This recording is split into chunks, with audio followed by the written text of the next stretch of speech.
তবে কি ভারতের সঙ্গে সম্পর্ক উন্নত করতে চাইছে বাংলাদেশের অন্তর্বর্তীকালীন সরকার।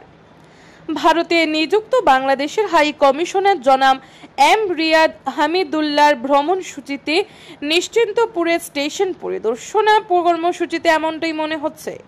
তবে কি চালু হতে পারে ত্রিপুরা থেকে বাংলাদেশ হয়ে কলকাতার রেল যোগাযোগ? ভারতে নিযুক্ত বাংলাদেশের হাই কমিশনার জনাব এম রিয়াদ হামিদুল্লাহ শুক্রবার 4 দিনের রাজ্য সফরে এলেন। শুক্রবার সকাল 11:30 আগরতলার আলবার্ট এক্কা পার্কে শহীদদের স্মরণে পুষ্পস্তবক অর্পণ করেন তিনি।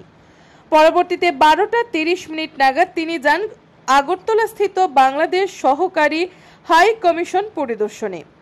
পরবর্তীতে আজ আগরতলা আইসিপি পরিদর্শন সহ মুখ্যমন্ত্রীর সঙ্গে সাক্ষাতের কর্মসূচি রয়েছে ওনার। আগামীকাল আখাউড়া বর্ডার দিয়ে আশুগঞ্জ বন্দরের পাশাপাশি নিশ্চিন্তপুর রেল স্টেশন পরিদর্শনেরও কর্মসূচি রয়েছে ওনার।